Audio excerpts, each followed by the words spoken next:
they compromised people. And it's been going on forever. Yeah, Forever, dude. It's got to be going on right now still. 100%, but they're still doing it even today right now. The fear of, we talked about this yesterday with Roger Avery, the fear of these like literally demonic human beings that are running the world and don't give a about human lives. Everybody wants to thank God that's not happening now. But then when you realize like that might have been happening now. And then Joe Rogan came across something in those files that sent a chill through him. Not only who Epstein was, not only who he was connected to, but who took his place. Is there a Jeffrey Epstein right now that we don't know about? Millions of them. The island never shut down. The gatherings never ended. The cameras keep recording. And the people above Epstein, they brought in someone else. But here's what no one is putting together. Let's go back to when everything first broke open. January 30th, 2026. The Department of Justice releases the biggest document drop in the history of the Epstein case. More than 3 million pages, 180,000 images, 2,000 videos released to the public all at once. Everyone began digging. Who was on the plane? Who went to the island? Who was inside those rooms? And then, hidden within those 3 million pages, one name appeared that no one expected. Joe Rogan. The internet went wild. People jumped to conclusions. But Rogan quickly addressed it. And what he said matters, because it explains why these files are so important. Huh? Yeah, I'm in the files for not going. Jeffrey Epstein was trying to meet with me. Oh, I did see that. Yeah, and I was like, what? I'm like, no thanks. Yeah. Aren't you glad? Yeah, but I would have never went anyway. It's like, it's not even a possibility that I would ever went. But especially after I Googled him. I was like, what the are you talking about? This is like... declined. Back in 2017, one of Rogan's own podcast guests, a physicist named Lawrence Krauss, sent him a message. Epstein had reached out, wanted an introduction, and thought Rogan was funny. Rogan searched the name online, discovered the 2008 conviction for soliciting a minor, and shut it down immediately. That instinct, that single search, kept him out of those files for the right reasons. But here's the part that stands out. While going through those documents to confirm his own situation, he came across something that had nothing to do with him. Something that reached far beyond Epstein himself. And his reaction wasn't relief. It was fear. Because Rogan didn't just come across names.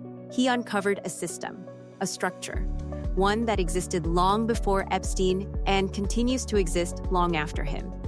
This is the part authorities don't want people to connect.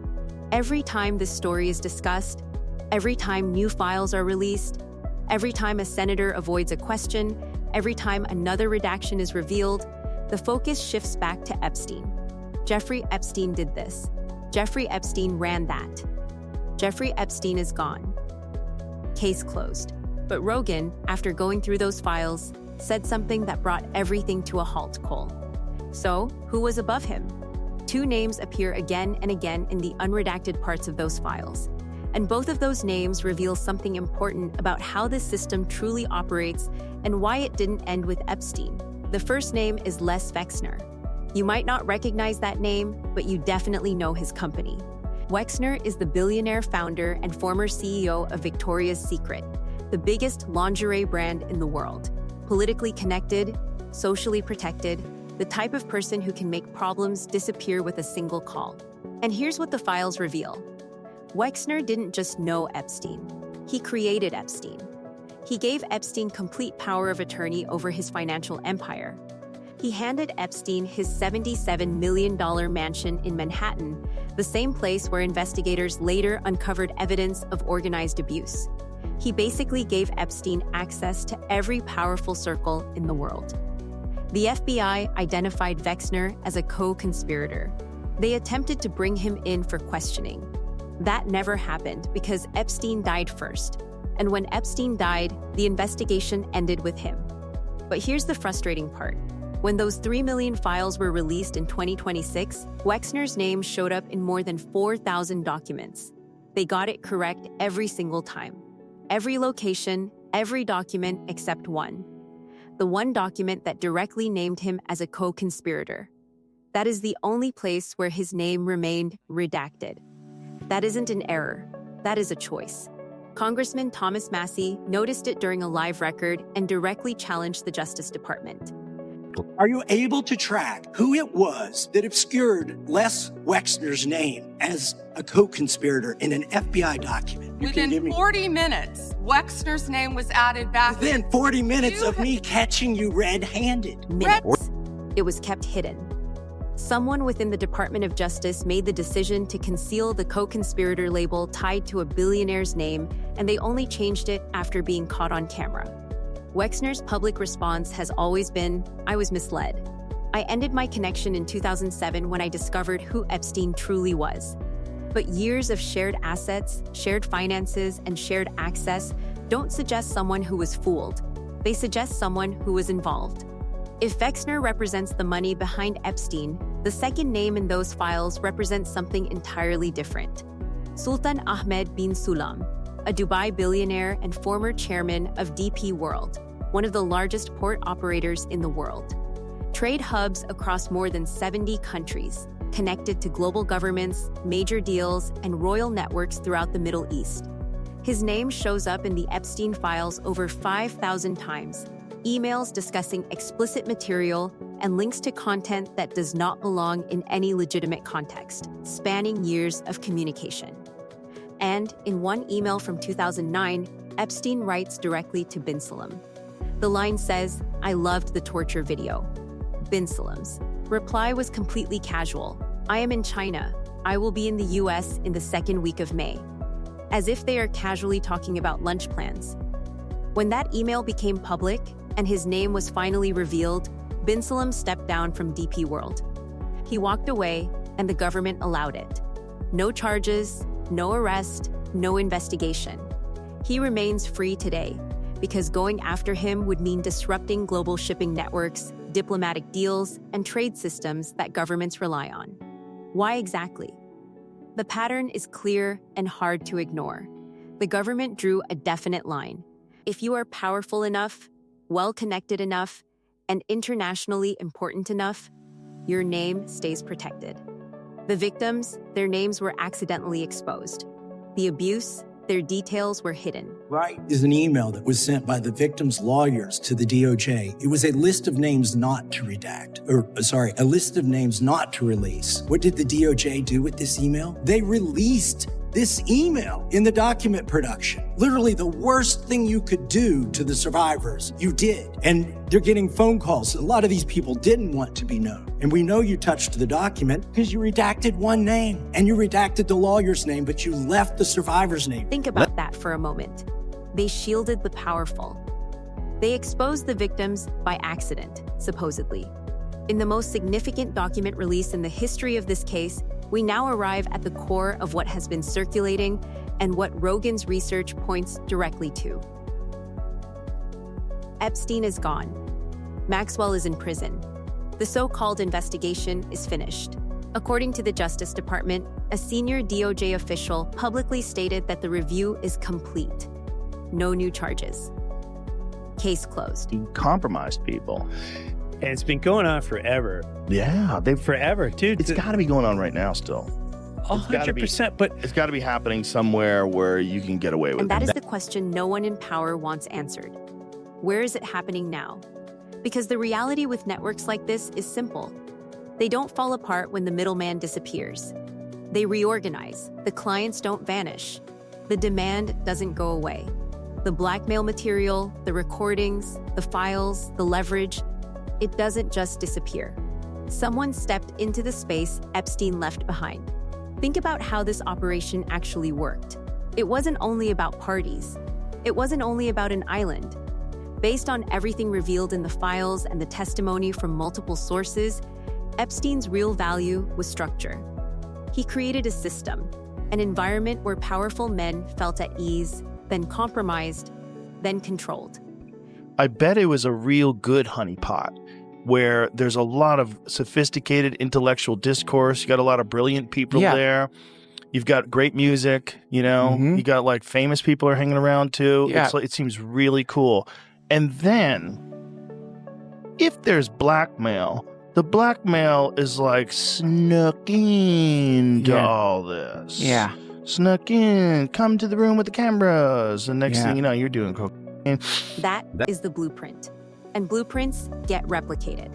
The system Epstein operated did not need him to continue running. It depended on the network above him. Wexner's wealth. Ben Salum's global access. The political protection that kept prosecutors silent to establish a new face, a new place, a new island. And the proof that this shift occurred isn't just theory. It's in the silence. Look at who remained silent after Epstein died. Look at who never came forward. Look at the victims who have publicly said they are still afraid, not of a dead man, but of the people who used that dead man. Virginia said it before she passed. She wasn't afraid of Jeffrey Epstein. Epstein was already gone when she wrote that. She was afraid of the people around Epstein, the people who are still here, the people who took what he built and kept it going. And then weeks after that tweet, she was gone. Virginia Giuffre, the most prominent victim of the late convicted pedophile Jeffrey Epstein, took her own life on Thursday. This is just weeks after she made headlines for saying that she had days to live after she claimed to have been hit by a bus. The woman who knew the most, the woman who was writing a book, the woman who had photos and testimony and names disappeared before the book could be released, before the complete client list could come out. That is not coincidence. That is a warning. The reason this network continues to operate, the reason someone could step into Epstein's position without any disruption, is because the system protecting it runs far deeper than a single island or one man. Rogan said it perfectly. Some people get intoxicated by being in a circle of rich and powerful people, even if they're not, like, they don't even have any ambitions of being one of those people. They just want to be around them. They want to be around. That intoxication is the tool. It's how you bring a celebrity onto a plane without them asking too many questions. It's how you place an actor into a room and make what follows feel normal. It's how an entire industry stays silent for decades. Taryn Howard said something that shows just how widespread this culture really was. When I would hear about Chris Tucker and people hopping on the plane to go there, I didn't know that Epstein was, the bad guy that he is now. But I was like, damn, I would love to go. I didn't know what was happening. No one talked about Epstein. No, nobody. Harvey they did, but not Epstein. They didn't talk about Epstein. I didn't know. But hell, I could have easily ended up over there if he had invited me. He felt left out. He wanted an invitation. That's how normalized these gatherings had become within elite circles. You didn't question what was happening on the island. You simply wanted your name on the guest list. Getting invited meant you had arrived. Not being invited meant you were still on the outside looking in. And when Chris Tucker was questioned about his recorded presence on Epstein's plane, the same plane now known worldwide as the Lolita Express, his response confirmed something that had once been dismissed as conspiracy. Tucker goes, yeah, I did go on that flight, but we went to Africa and I went with a bunch of diplomats. I didn't know who this Epstein guy was. Joe Rogan's reaction to that moment was direct. Chris Tucker basically confirmed that the list was like legit because he's on it. He wasn't rejecting the list. He was clarifying why his name was on it. And by doing that, he confirmed every other name on that same document. This is the barrier of silence that keeps the network functioning. Not direct denial, but carefully framed admission. Not full exposure, but a controlled narrative. Everyone knows just enough to protect themselves. No one knows enough to bring the entire thing down. And the people at the top ensure it stays that way. Howard Lutnick, now the U.S. Secretary of Commerce, appeared on camera and shared a story about how deeply uneasy Jeffrey Epstein made him. How he left a room and decided he would never be around the man again. And the right kind of massage. Ooh. Now my wife is standing here. So she looks at me and I look at her and we say, I'm sorry, we have to go. And we left. And in the 6 or 8 steps it takes to get from his house to my house, my wife and I decided that I will never be in the room with that disgusting person ever again. So I was never in the room with him socially, for business, or even philanthropy. That guy was there. I wasn't going. A strong statement, except for the emails that surfaced afterward. Emails showing Lutnick arranging a visit to Epstein's island with his children, 8 children in total, the youngest only 7 years old, the Secretary of Commerce, children on that island after he claimed he would never be in the same room with the man, a sitting cabinet member, and the justice. Department stated the review is finished, no new charges. Here is another part of this that cannot be ignored. In 2023, a movie titled Sound of Freedom was released in theaters, based on the true story of Tim Ballard, a former Homeland Security agent who carried out undercover missions to rescue children from trafficking networks. Budget $14.5 million. Box office over $250 million. But before it earned that money, it remained shelved for 5 years. No major studio wanted to handle it. When it was finally released, mainstream media labeled it a QAnon film. Critics attacked it heavily. Reporters published articles mocking the audience.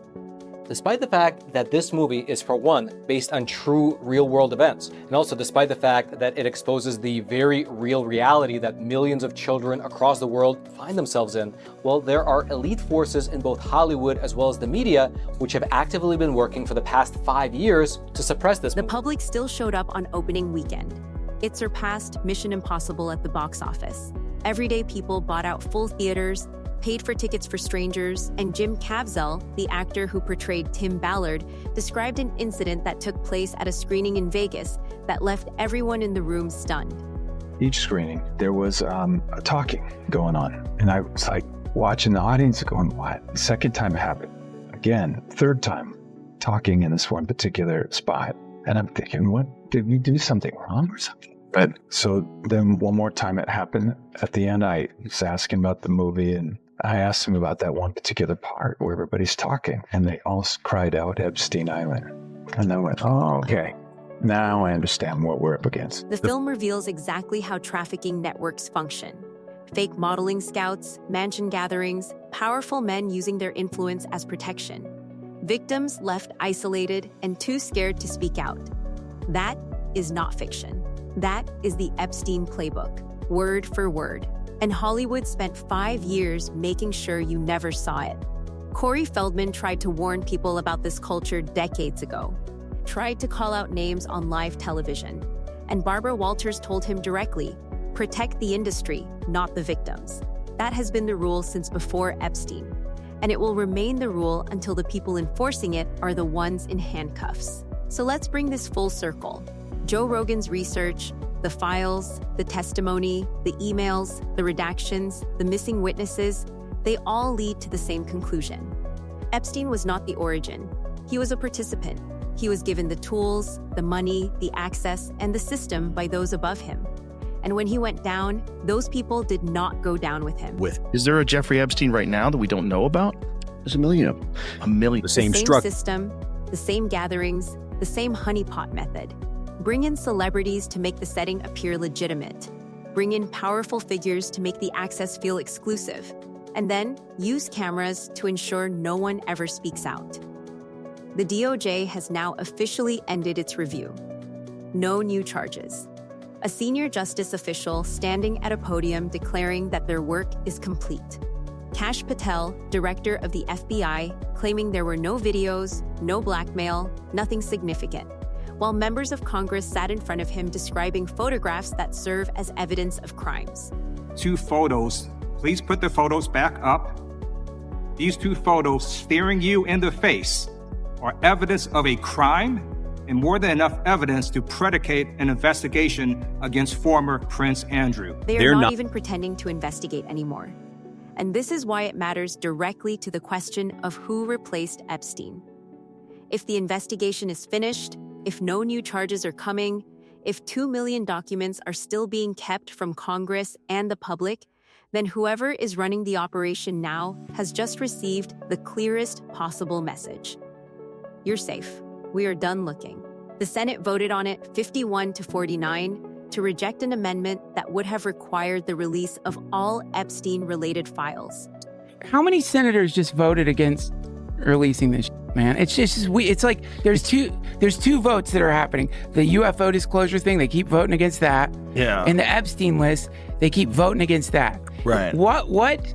And also politically, it can't serve you to talk about a bad list. The list of people who said, let's protect people who like have done horrific shit to kids. You don't want to be on that list. But whatever's on that list must be so destabilizing. Destabilizing. That word carries a lot of weight, because what would truly be destabilizing is not just Epstein's name. It would be the name of whoever is running the operation now. A new place, a new network, the same powerful clients, the same blackmail leverage, the same protection from above. The victims who are still alive and still silent are not afraid of a dead man. They are afraid of the system that dead man worked for, and that system now has a new location. Here is what we know. The people above Epstein and the men who funded him, protected him, and gave him access to the world's most powerful circles are still free. Their names were shielded in the most critical documents in this case.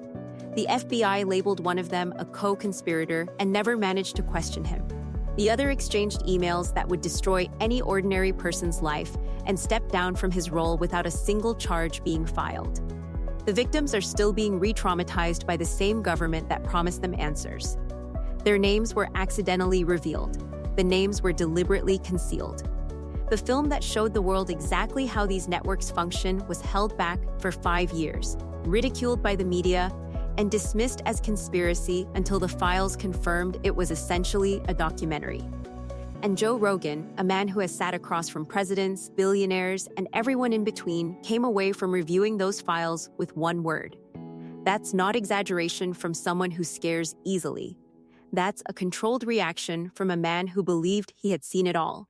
2 million documents are still being withheld. The Senate voted to keep them concealed. The DOJ announced the case was closed.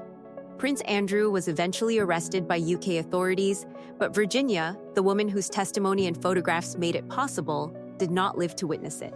Someone took Epstein's place. The gatherings are still happening. The cameras are still recording, and the people with the power to stop it are the same ones whose names keep appearing in the files they refuse to release. Epstein is gone. The network remains. If this is the kind of story that keeps you awake at night, because it should press that subscribe button and turn on notifications. There are 2 million documents the public still has not seen. When more is revealed, you will hear it here.